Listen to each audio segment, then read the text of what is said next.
నిర్గమకాండము గ్రంథము 17వ అధ్యాయము ధ్యానము. ఈ అధ్యాయములో 16 వచనాలు ఉన్నాయి. 16 వచనాలలో మొదటి 7 వచనాలు ఇశ్రాయేలీయులు సీను అరణ్యము నుండి బయలుదేరి సీనాయి అరణ్యము వైపు ప్రయాణం చేస్తున్నప్పుడు రెఫిదీము అనే స్థలానికి వచ్చారు. అక్కడ నీరు లేదు. 20 లక్షల ప్రజలు, 6 లక్షల కాల్బలం, అనేక జంతువులు, లక్షలాది జంతువులు. నీరు లేనప్పుడు వారు దేవుని శోధించారు, సణిగారు. ప్రభువు మోషేతో హోరేబు బండ మీద తాను నిలబడగా దాని ఎదుట కొట్టమని ఆజ్ఞ ఇచ్చారు. అలాగున చేసినప్పుడు నీరు వచ్చింది. అది వారి ప్రయాణాలలో కాలువలై నదులై ప్రవహించి వారి యొక్క దాహాన్ని తీర్చింది. ఇది 7 వచనాల్లో ఉంది. 8వ వచనం నుండి 16వ వచనం వరకు వాక్య భాగంలో అమాలేకీయులతో జరిగిన యుద్ధం గురించి వ్రాయబడింది. మోషే చేతులు ఎత్తినప్పుడు యెహోషువ గెలిచాడు. మోషే చేతులు దించినప్పుడు యెహోషువ ఓడుతున్నాడు. అహరోను హూరులు మోషే చేతులకు సహకారులుగా లేచి నిలబెట్టారు. వారు జయము పొందే వరకు ఆ విధంగానే చేశారు. ఇది 17వ అధ్యాయంలోని వివరణ. మొదటి వచనం నుండి ధ్యానిద్దాము. తరువాత అంటే 16వ అధ్యాయంలో సీనాయికి సీను అరణ్యానికి మధ్య తరువాత అంటే అక్కడ దేవుడు వారికి మన్నాను ఇచ్చిన తరువాత వారు దేవుని మాట చొప్పున ప్రయాణమైపోయారు. రెఫిదీములో దిగారు. As God commanded them they moved to Rephidim. దేవుడు వారికి ఆజ్ఞ ఇచ్చిన రీతిగా వారి ప్రయాణం కొనసాగించారు. దేవుడు ఆజ్ఞ ఇచ్చిన రీతిగా ప్రయాణాన్ని కొనసాగిస్తే రెఫిదీములో నీళ్ళెందుకు లేవు? నీళ్లు లేని చోటకు దేవుడు ఎలా నడిపిస్తాడు? అది అక్కడ ఒక పరీక్ష వారు ఎదుర్కొన్నారు. నీళ్లు లేవు, సహజంగా నీటి ఊటలు అక్కడ లేవు, నదులు లేవు, అరణ్య ప్రాంతం కాబట్టి కాలువలు ఉండవు. మరి వారు ఎలా ఉంటారు? అదే కదా దేవుడు పెడుతున్న పరీక్ష. వాళ్ళు ఎలా నిలబడతారు? వారు ఏం చెయ్యాలి, ఏం చేస్తున్నారు? దేవుడు పంపిన చోట నీరుండాలి కదా. ఆర్గ్యుమెంట్. దేవుడు పంపిన చోట దేవునికి తెలియదా నీరుండాలని? కనుక దేవుడే పంపాడా? పంపిన దేవునికి నీరు లేదని తెలియదా? A doubt on God and His word raised in the hearts of Israelites. చూడండి, మీరు పరిస్థితులను బట్టి దేవుని మాటను అంచనా వేస్తే మీకు వచ్చేటువంటి సొల్యూషన్ ఏమిటంటే దేవుడు లేడని. దేవుని మాట ప్రకృతిని మించినటువంటిది. అది గ్రహించక ప్రకృతితో పోలిక చేసుకుని పరిశీలించి దేవుని మాట అసత్యం అనే భావానికి మనుషులు వచ్చేస్తారు. ఇవాళ సైన్స్ విస్తృతంగా పెరిగిపోయిన దినాలు ఇవి. ఇప్పుడు మనుషులకు లాజిక్ కావాలి, నమ్మటానికి ఒక కారణం కావాలి. ప్రాక్టికల్గా ఎలా సాధ్యం అనే దాని మీద ఆలోచిస్తారు తప్ప ఈ సైన్స్ అనేది ప్రూవెన్ ఎక్స్పెరిమెంట్ మీద ఆధారపడి ఉంటుంది. విశ్వాసం అనేది రాబోతున్నటువంటి దాని మీద ఆధారపడి ఉంటుంది. సైన్స్ యొక్క పరిశీలన గతం మీద ఆధారపడి ఉంటుంది. విశ్వాసము యొక్క నడవడిక భవిష్యత్తు మీద ఆధారపడి ఉంటుంది. ఈ వ్యత్యాసం విశ్వాసికి మాత్రమే అర్థమవుతుంది. అందుకే లోకం విశ్వాసిని ద్వేషిస్తుంది. తెలుసుకోండి. మోషే సనగలేదు. మోషేకి కూడా రెఫిదీములో నీళ్లు లేవని తెలుసు, కానీ మోషే సనగలేదు. కానీ ఇజ్రాయేలీయులు సణిగారు. రీజన్ ఏమిటి? their thought, their mindset, వారి యొక్క ఆలోచన, వారి యొక్క మనస్సు తేడా. మోషే అవగాహన దేవుడు చెప్పాడు అంటే దేవుడు చూచుకుంటాడు. దేవుడు వెళ్ళమన్నాడు అంటే ఖచ్చితంగా అక్కడ దేవుని కార్యం ఉంటుంది. పరిస్థితులతో నిమిత్తం లేదనేది మోషే నమ్మకం. రెఫిదీములో నీళ్లు లేకపోయినందున ప్రజలు త్రాగుటకు మాకు నీళ్ళిమ్ము అని అడిగారు మోషేని. మీరు నాతో వాదించనేలా, యెహోవాను శోధింపనేలా అని వారితో చెప్పాడు. చూడండి, మోషేతో వాదిస్తున్నారు, యెహోవాను శోధిస్తున్నారు. దేవుడే చెప్పాడా మనల్ని వెళ్ళమని? దేవుడు చెబితే ఇలా ఉంటుందా? ఇలా ఉంది అంటే అసలు ఆయన దేవుడేనా? అసలు ఆ దేవుడు మనతో ఉన్నాడా లేడా? నువ్వు మమ్మల్ని మోసం చేసి నడిపిస్తున్నావా దేవుని పేరిట? ఇలా వాదానికి దిగారు. ఒక మనిషి వాదం ఎప్పుడు చేస్తాడు? తనకన్నీ తెలుసు అనుకున్నప్పుడు వాదిస్తాడు. తను జ్ఞానిని అనుకున్నప్పుడు వాదిస్తాడు. తను ఎరిగినది సత్యమని నమ్మినప్పుడు వాదిస్తాడు. మోషేతో వాదిస్తున్నారు. చెప్పు, మాకు జవాబు చెప్పు.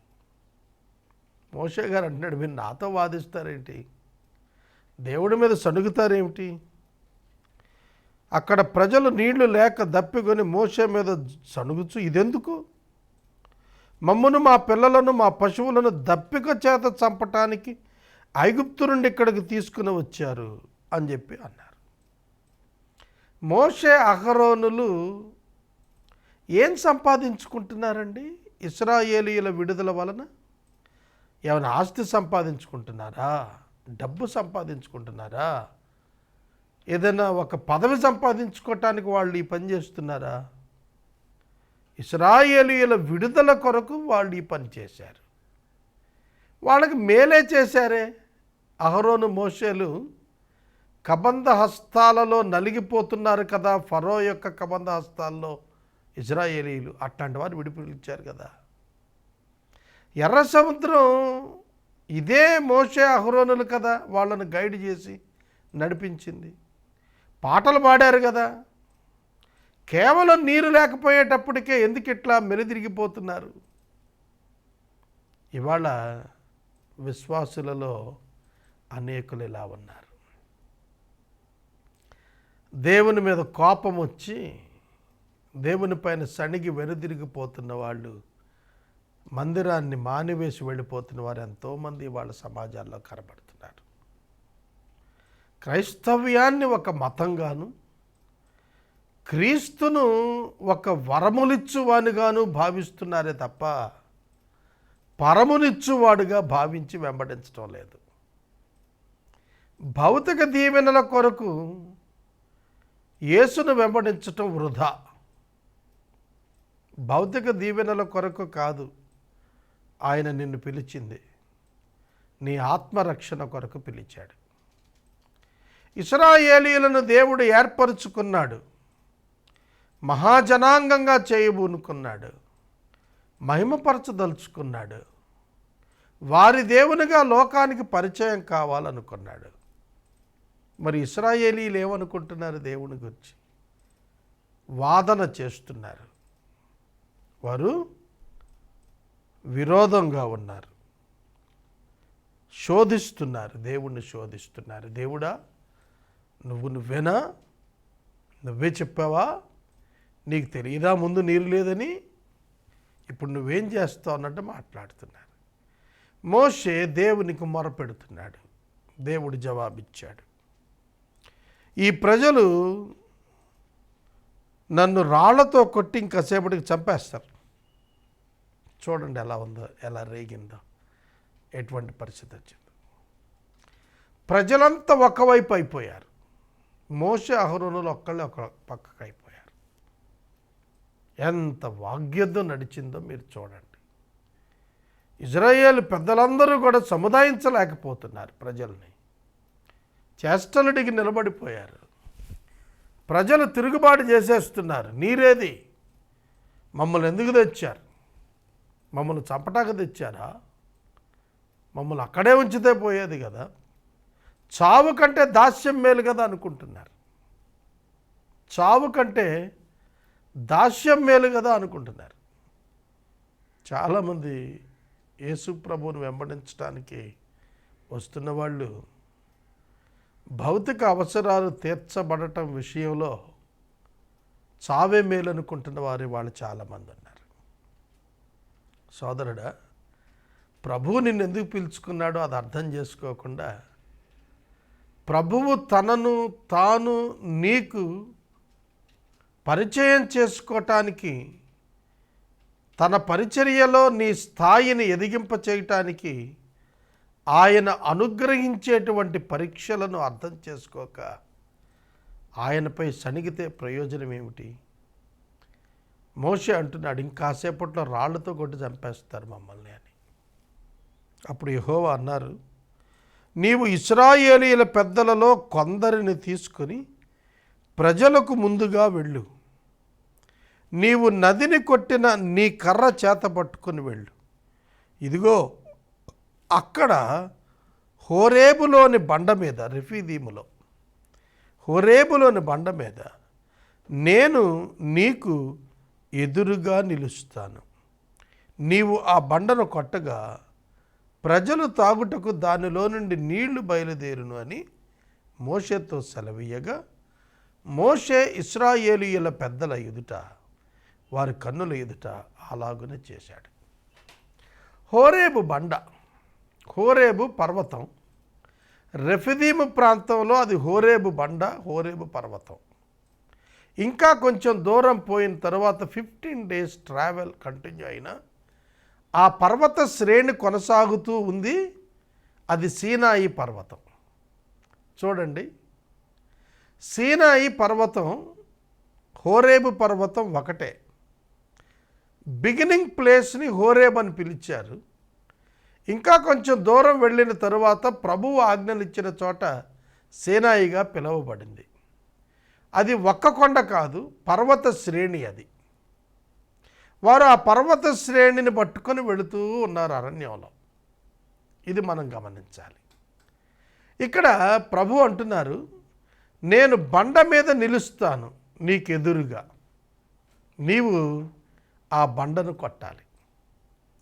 1 కొరింథీ పత్రిక 10వ అధ్యాయం 4వ వచనంలో ఆ బండ క్రీస్తే అని వ్రాశాడు.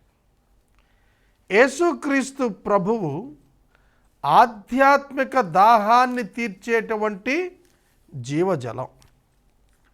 యేసుక్రీస్తు ప్రభువు ద్వారా ఆత్మ యొక్క దప్పిక పరిపూర్ణంగా తీర్చబడింది. చూడండి, 1 కొరింథీ పత్రిక 10వ అధ్యాయం 4వ వచనం చదువుతాను. ఏలయనగా అందరూ ఆత్మ సంబంధమైన ఒకే పానీయము చేసిరి, ఎలయనగా తమను వెంబడించిన ఆత్మ సంబంధమైన బండలోనిది త్రాగిరి, ఆ బండ క్రీస్తే. ఆ బండ క్రీస్తే, తమను వెంబడించినటువంటి బండ అంటారు. చూడండి, యేసుక్రీస్తు ప్రభు ఐగుప్తు నుండి ఇశ్రాయేలీయులను కనానుకు చేర్చే వరకు వారి వెంబడి కొనసాగినవాడు. అంటే ఒక్క మాటలో చెప్పాలంటే పాత నిబంధన గ్రంథములోని దైవ ప్రత్యక్షతలు అన్నీ కూడా యేసుక్రీస్తువే.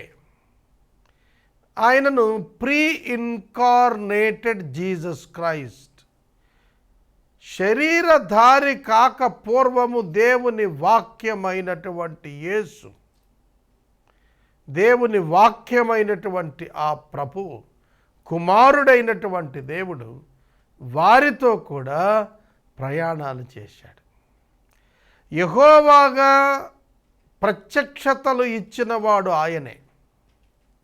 యెహోవాను నరులకు ప్రత్యక్షపరిచినవాడు ఆ ప్రభువే. అందుకే యోహాను సువార్త 8వ అధ్యాయంలో ప్రభు అన్నారు, అబ్రహాము నా దినము చూడవలెనని మిక్కిలి ఆశించాడు, అలాగున చూచి ఆనందించాడు అన్నాడు. అబ్రహాము చూచినవాడు యేసుక్రీస్తే. మోషే చూచినవాడు, మాట్లాడినవాడు, కలిసి నడిచినవాడు యేసుక్రీస్తుతోనే. Pre incarnated Jesus Christ. యేసు శరీరధారి కాకపూర్వము దేవుని వాక్యము సశరీరుడిగా పలుమార్లు పాత నిబంధనలో భక్తులకు ప్రత్యక్షమగుతూ దేవుని వారికి బయలుపరుస్తూ కొనసాగాడు. హైపోస్టాటిక్ యూనియన్ మనకు అర్థం కావాలి. ప్రభు అంటున్నాడు, నేను బండ మీద నిలుస్తాను, నువ్వు ఆ బండను కొట్టంటున్నాడు. ఎవరిని కొట్టాలి? బండను కొట్టాలి. బండ మీద ఎవరున్నారు? ప్రభువు నించునున్నాడు. ఆ బండ క్రీస్తే అంటున్నాడు. ప్రభువును కొట్టాలి అనగా సిలువ. సిలువలో మానవ ఆధ్యాత్మిక దాహం తీరిపోయింది. యేసుక్రీస్తు ప్రభువు కొట్టబడ్డాడు. అధిపతి నిర్మూలమవుతున్నాడు అన్నాడు దానియేలు గ్రంథంలో దానియేలు ప్రవక్త. యేసుక్రీస్తు ప్రభువు యొక్క భౌతిక మరణం, యేసుక్రీస్తు ప్రభువు యొక్క ఆధ్యాత్మిక మరణం మానవులను వారి యొక్క పాపము నుండి విడిపించి ఆత్మలో సమృద్ధి కలిగిన వారిగా చేస్తాను. ఈ సత్యము విశ్వాసము చేత ఒప్పుకోలు చేయాలి. అది పరిశుద్ధాత్మ ప్రేరణ వలన ఆ నమ్మకం కలుగుతుంది. అప్పుడే వారు తిరిగి జన్మించిన వారు అవుతారు. లేకపోతే బైబిల్ అర్థం కాదు. హోరేబు బండ మీద ప్రభువు నిలబడగా మోషే ఆ బండను కొట్టగా నీరు ప్రవహించింది. 78వ సంకీర్తనలో ఆ నీటిని గురించి మాట్లాడుతూ అంటాడు, అవి కాలువల వలె ప్రవహించాయి అన్నాడు, నదుల వలె ప్రవహించింది అని అన్నాడు. ఎంత విచిత్రమైన మాటలండివి. 78వ సంకీర్తన 20వ వచనం, ఆయన బండను కొట్టగా నీరు ఉబికెను. బండను కొట్టింది ఎవరు? మోషే అని నిర్గమకాండం సాక్ష్యమిస్తుంది. కానీ ఇక్కడ బండను కొట్టినది మోషే అని చెప్పలేదు, ఆయన అన్నాడు. ఆయన అంటే గాడ్ హిమ్సెల్ఫ్. ఆయన అంటే దేవుడని. దేవుడు బండను కొట్టగా నీళ్లు కాలువల వలె పారెను. కేవలం కాలువలానే పారాయా నీరు? చూడండి 15వ వచనంలో అంటాడు, ఆయన బండలు చీల్చి సముద్రమంత సమృద్ధిగా వారికి త్రాగ నీరిచ్చెను. సముద్రం అంత సమృద్ధి అన్నాడు అంటే పోలిక చెప్పేటప్పటికీ అంత విస్తార జలాలు వచ్చాయి. అవి ఛానలైజ్ అయ్యాయి. ఎట్లా అయ్యాయి? బండలో నుండి ఆయన నీటి కాలువలు రప్పించాడు, నదుల వలె నీళ్లు ప్రవహింపచేశాడు అన్నాడు. కనుక వారి యొక్క ఫర్దర్ జర్నీస్లో, తరువాత వారు చేయబోయే ప్రయాణాలలో వారి వెంబడి నీటి ప్రవాహాలు కూడా వెళ్ళాయి. ఇది ఎంత ఆశ్చర్యం అండి. వారికి ఇక ఎన్నడూ కూడా దప్పిక కలగకుండా, వారికి వారి పశువులకు కూడా దప్పిక కలగకుండా ఆ నీటి కాలువలు ఆ ప్రయాణమంతటిలో కూడా వారి వెంబడి వెళుతూ వచ్చాయి. It is the sign of the following of Christ. యేసుక్రీస్తు వారిని ఫాలో చేస్తున్నాడు. ఆ నీరు వెళుతోంది. అదే కొరింథీ పత్రికలో అన్నాడు, ఆత్మ సంబంధమైనటువంటి ఆ బండ వారితో కొనసాగినటువంటి బండగా ఉందన్నాడు. కనుక ఆ పర్వత శ్రేణి కొనసాగింది. ఈ నీరు కాలువల వలె, నదుల వలె ప్రవాహములు కొనసాగి వారి యొక్క అవసరాలు తీర్చింది. బండ నుండి మధురమైనటువంటి జలాలు. ఎంత విస్తారం అంటే సముద్రమంతటి విస్తారపు నీరు. ఇశ్రాయేలీల ఎదుట దేవుడు చేసిన అద్భుత కార్యాలు ఆయనను విశ్వసించటానికి ఎంతో గొప్ప ఆధారాలు. కానీ వాళ్ళు అలా విశ్వసించలేకపోయారు. అందుకే ఆ తరం ప్రజలు అరణ్యంలోనే చనిపోయారు. వాగ్దాన భూమి కనానుకు అప్పటి జనాభా లెక్కలలో 6 లక్షల కాల్బలంలో లెక్కించబడిన వారిలో 2 మాత్రమే, యెహోషువ కాలేబు అనే 2 మాత్రమే వారు కనానులో ప్రవేశించారు. విశ్వసించలేకపోవుట, చూచి విశ్వసించలేకపోవుట, అనుభవించి విశ్వసించలేకపోవుట వారి మరణానికి కారణమైంది. దేవుని యొక్క ప్రత్యక్షత, శిలువపై క్రీస్తు మరణించుట ద్వారా మానవ మరణాన్ని నశింపచేశాడనే ఒక ప్రత్యక్షత మానవ జాతికి అనుగ్రహించబడిన తరువాత కూడా దానిని అంగీకరించకపోతే అగ్నిగుండము అను 2వ మరణము తప్ప మరొకటి మిగలదు. కనుక మోషే ఇశ్రాయేలు పెద్దల ఎదుట దేవుడు చెప్పినట్లు చేసెను. Obedience to the word of God.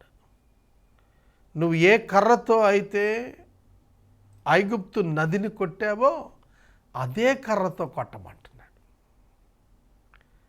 అదే కర్రతో కొట్టమంటున్నాడు. ధర్మశాస్త్రం మనకు ఆ కర్రను సూచిస్తుంది.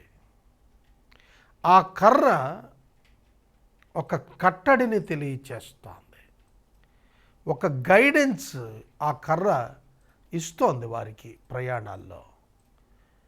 విశ్వాసి యొక్క ఆధ్యాత్మిక జీవితాన్ని నడిపించేది ధర్మశాస్త్రంలోని ఆజ్ఞలు.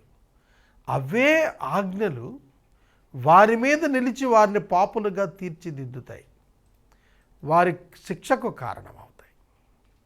ఏ కర్ర అయితే వారి మీద పడాల్సిందో వారి సణుగును బట్టి, వారి యొక్క గొణుగుడును బట్టి వారి మీద పడవలసినటువంటి ఆ కర్ర బండ మీద పడింది. In spite of smiting the people, God smote the rock.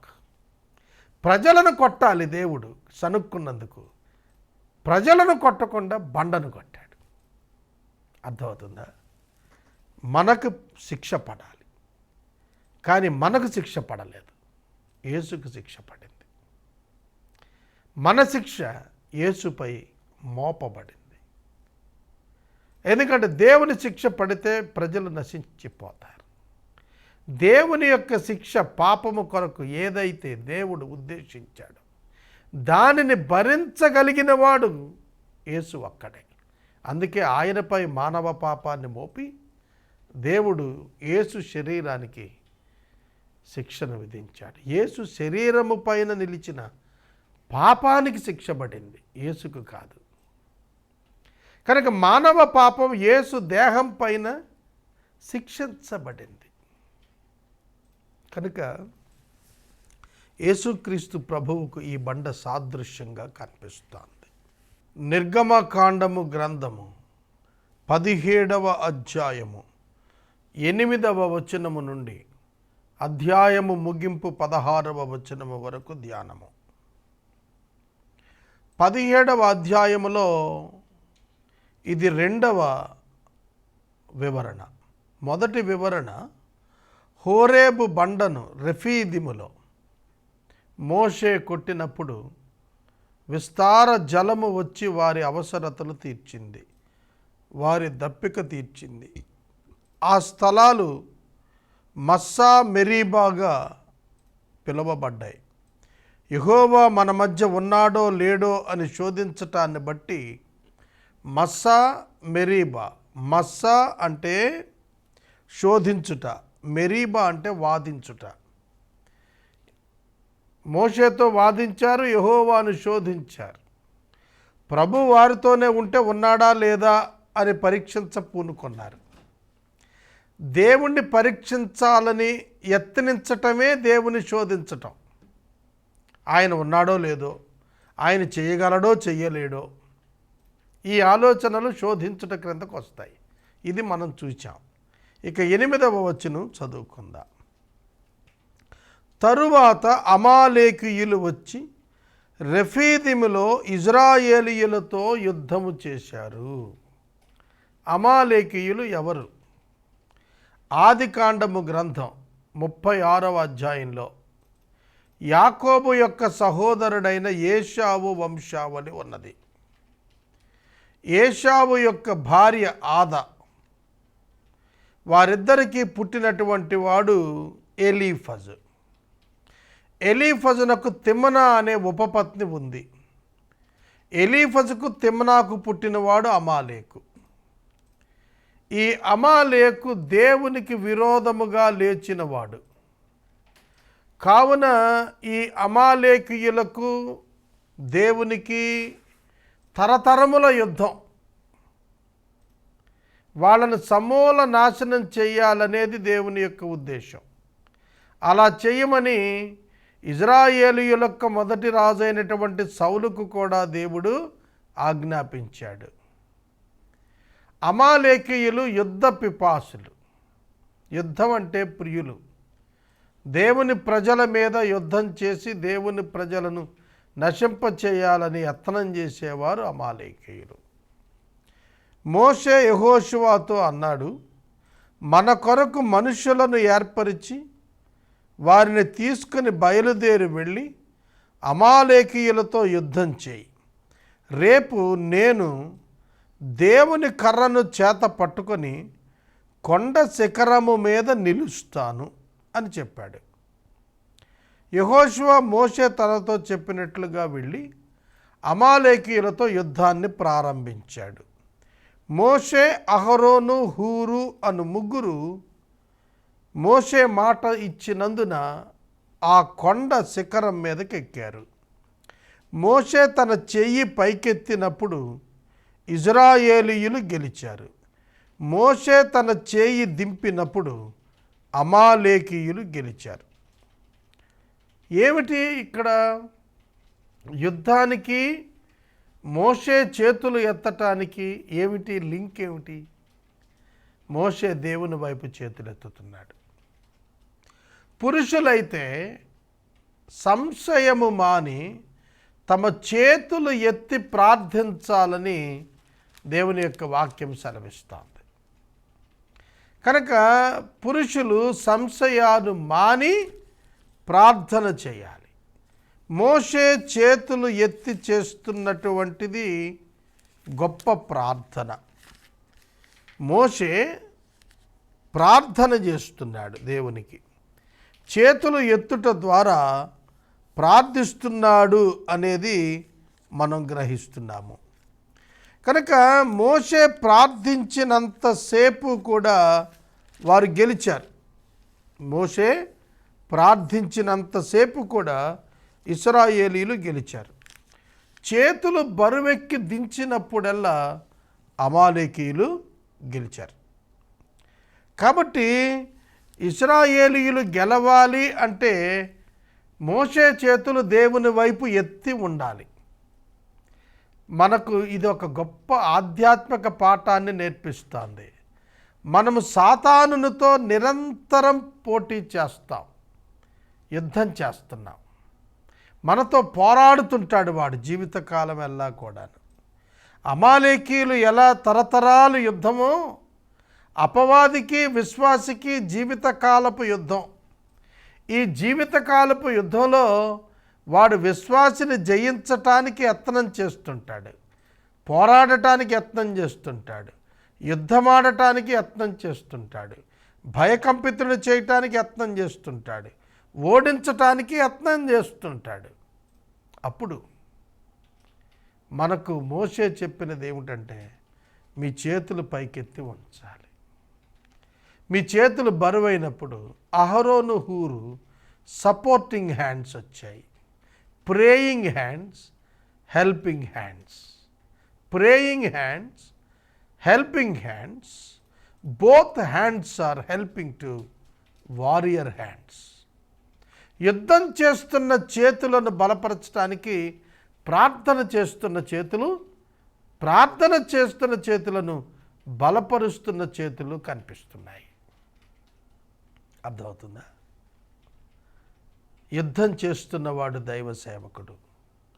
దైవ సేవకుని కొరకు ప్రార్థించుట బాధ్యత.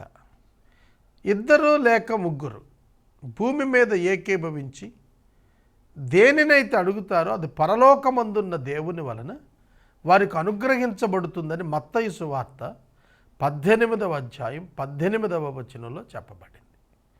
అక్కడ మోషే ప్రార్థనతో అహరోను, హూరులు ఏకీభవించారు.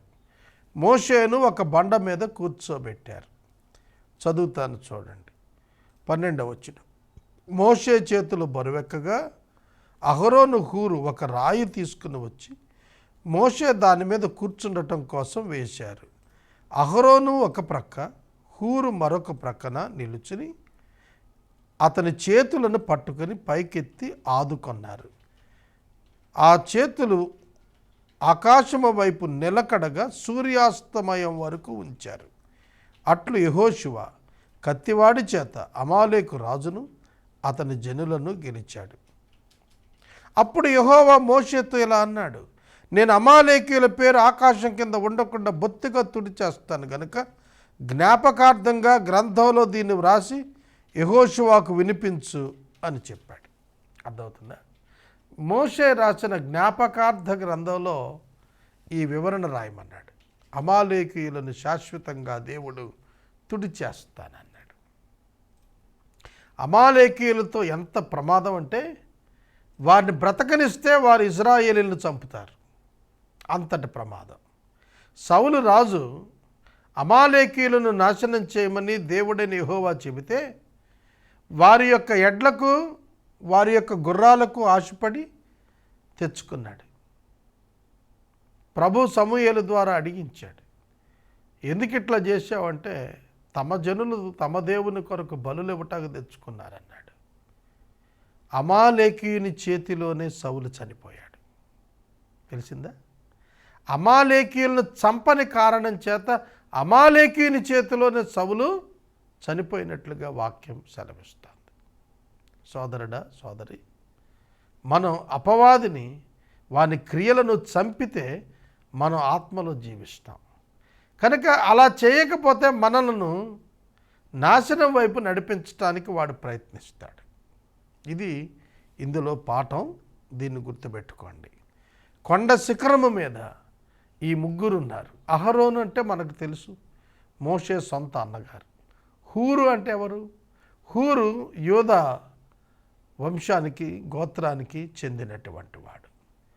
యోధా గోత్రములో పుట్టిన హూరు అనే మాటకు అర్థం ఏమిటి అని మనం చూసినప్పుడు హూరు ఎ విట్నెస్, ఒక సాక్షిగా మనకు కనపడతాడు. హూరు అంటే లిబర్టీ అని కూడా అర్థం అన్నది, స్వేచ్ఛ అని కూడా అర్థం అన్నది. కనుక హూరు ఆ సమయానికి ఒక సపోర్టర్గా నిలబడబట్టి యెహోషువ యుద్ధం చేశాడు. మీరు చూడండి, ఇశ్రాయేలీయులు విజయాన్ని నమోదు చేయటానికి యుద్ధమాడిన చేతులున్నవి, ప్రార్థించిన చేతులున్నవి, ప్రార్థనా చేతులను బలపరిచిన చేతులు ఉన్నవి. దేవుని పరిచర్యలో ఇలా పరిచర్య చేసే వ్యక్తులు ఉండాలి, వారి కొరకు ప్రార్థించే వ్యక్తులు ఉండాలి, వారితో సహకరించే వ్యక్తులు ఉండాలి. It's all a team work. This victory belongs to a team. ఒక చక్కటి గుంపు, ఒక గ్రూప్ ఆఫ్ పీపుల్కి చెందింది ఈ విజయం అని వాక్యం చెబుతోంది. 15వ వచనం. తరువాత మోషే ఒక బలిపీఠం కట్టి దానికి యెహోవా ధ్వజము అని, నిస్సీ అని హెబ్రీలో పేరు పెట్టాడు. అమాలేకీయులు తమ చేతిని యెహోవా సింహాసనానికి విరోధంగా ఎత్తారు కనుక యెహోవాకు అమాలేకీయులతో తరతరం యుద్ధం. సమూయేలు 2వ సమూయేలులో ఈ యొక్క ప్రారంభ అధ్యాయంలోనే మనకు ఈ విషయాలు కనపడతాయి. కనుక గుర్తించండి, దేవునితో యుద్ధం ఆడేటువంటి ప్రజల వాళ్ళు దేవుని ప్రజలతో యుద్ధం ఆడతారు. అపవాది లక్షణం అది. వాడు దేవునితో యుద్ధం ఆడతాడు, దేవుని యొక్క బిడ్డలతో యుద్ధం ఆడుతున్నాడు. ఫైనల్గా ప్రభువు వాడితో యుద్ధం చేసి వాడిని ఓడించి అగ్నిగుండాన్ని పంపిస్తారు. కనుక ఇది తరతరాలు అంటిల్ ద ఎండ్ ఈ పోరాటం సాగుతుంది. దానికి ఎగ్జాంపుల్గా అమాలేకీయులను ఇజ్రాయేలీల పట్ల చూపించాడు ప్రభువు. 17వ అధ్యాయం ముగించుకున్నాము.